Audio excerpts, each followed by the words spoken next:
Her mother wasn't laughing. Allegra heard her say that she was going back to New York. Her father asked her what she expected him to do with the child. He usually referred to her as the child and seldom used her name when he spoke about her, so she assumed the question was about her. He said he would be leaving again in 2 weeks. Isabel said that Allegra could stay at the house in Washington with Anna. She couldn't take a child with her. She was planning to stay with friends. Allegra's father said that was impossible. The child needed at least one parent with her, and Isabel said she wasn't going to be it. Allegra tiptoed away quietly, deciding it wasn't the right time to enter the kitchen. She was frightened and confused. Her heart was beating fast. If her mother was leaving and couldn't take her, and her father was going away again, and she couldn't stay alone in Washington with Anna unless she had a parent with her, what was going to happen to her? What did it mean for her?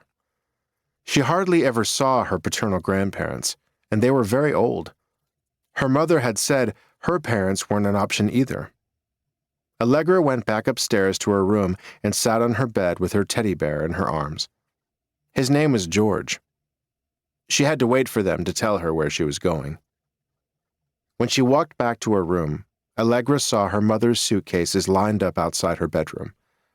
She'd seen her packing the day before. Her pretty dresses had been laid out on her bed. Allegra guessed that she was going to a party in New York. She always took a lot of clothes with her. But this time, she was taking even more. Allegra sat quietly on her bed for a long time, waiting for them to come to see her. She wasn't hungry anymore. She heard a car come then and voices downstairs. She heard footsteps on the landing. They came and went for a little while, and then the front door closed. The car drove away, and no one came to her room to see her. Her father didn't come up for a long time. She waited all day. They had forgotten her. They did that sometimes when they were busy. And then the door opened, and her father walked in. He was wearing his uniform, and he looked very serious. He looked at her sitting on her bed with the bear in her arms. He stared at her for a minute. She was a tiny miniature of her mother with the same red hair and green eyes, possibly an unwelcome reminder now. Then finally, he spoke. "Your mother has gone away," he said in a solemn voice. He hesitated for an instant and then added, "She's not coming back." He waited, not knowing what else to say, and then he turned around and left and closed the door softly behind him. He had forgotten that there was no one in the house to feed Allegra since it was Anna's day off. It didn't matter. Allegra wasn't hungry anyway.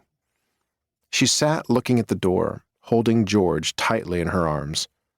Her father hadn't told her where she was going, or if she was going anywhere. She had no idea what was to become of her.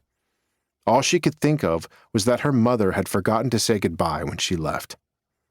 Her father always told her to be brave, so she didn't cry in case he came back to her room. But he didn't. She curled up into a ball in her bed, holding George, until she fell asleep. The briefly torrid affair between Bradley Dixon and Isabel Vanderholt had lasted months, and the marriage 7 years. Everything about it was improbable. She was a golden girl, a dazzling young debutante turned socialite in New York, the wild child of the ultra-respectable Vanderholts. At 18, after graduating from an exclusive private girls' school in New York, she had no interest in college. She had fallen in with the fashionable underground elite of the city, with Andy Warhol and his entourage.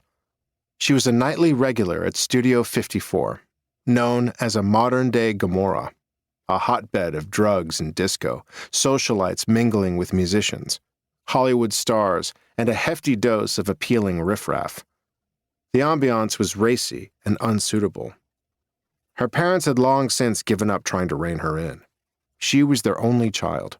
A trust fund set up by her paternal grandparents gave her total autonomy at 21. Her parents couldn't stop her. She was beautiful and young and wild, with Rita Hayworth looks and a body to match. She'd been paired with various inappropriate people, including her